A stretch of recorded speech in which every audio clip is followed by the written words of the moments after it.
Hi, welcome to the second episode of WeedHacking Movies with our star, Alan Danziger.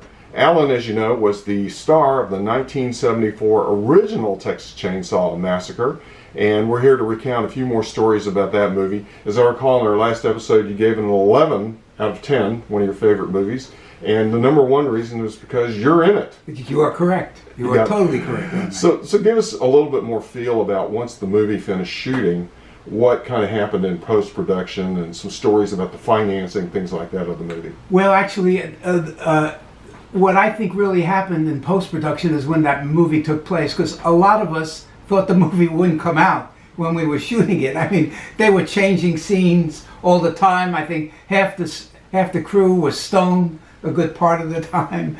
And so the movie, I think the working title was Leatherface or Head Cheese. Head Cheese, yeah. And a fellow by the name of Warren Scarron, who became the first head of the film commission in Austin, he came up with the title Texas Chainsaw Massacre. Oh, wow. And then the editing, the sound, the scroll at the beginning, which was done by John Larroquette, and he was paid back then in weed.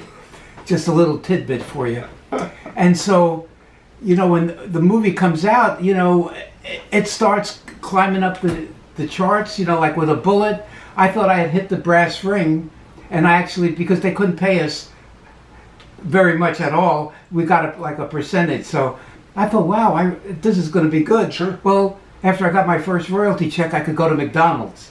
So Ooh. There was something wrong with that picture. And what was wrong with the picture is the real massacre took place after the movie came out, because the distributors were the mafia. And so the movie's making millions and we're not getting any of it. Right. And it took years of litigation and whatnot before Vortex got the movie back. So the ownership pie was pretty much chainsawed up, right? Yeah. By that time it was long gone. It was long gone.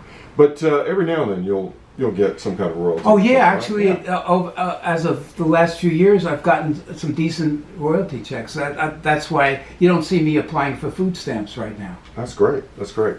And as I understand, as we move in and they make another sequel down the road, they actually use some of the original footage or photos from the original Texas Chainsaw Massacre and again. Yeah, in fact, the Chainsaw 3D, I got more money for not being in the movie than I got for being in the movie. Only in America. That's right. And you were also featured on a pinball machine, right? Yes, indeed. Yeah, I still am. I still am featured on and the pinball machine is a dynamite pinball machine. It's really a work of art. That's great. In the last episode, you talked a little bit about the gas station scene being your favorite scene in the movie. Tell us what happened at the gas station that made you laugh. Well, what happened was when Jim Seedow comes out, you know, to say that they've got no gas, and we're in disbelief, the troll fella comes over and he starts splashing soapy water on the windshield, and inadvertently I had hit the windshield wiper, and that just sprayed all the soapy water down Jim Seedow's face. And what a trooper he was. He still tried to deliver his lines. But Kirk, Bill Vail, and myself, we lost it. We could not regain our composure. As a result, Toby walked off the set and being furious, and Kim Hinkle finished it up. That's great. That's great. In the original movie as well, you wrap it up, and was there any kind of a cast party or anything where you guys could all see it together? No. No, absolutely not. We saw nothing.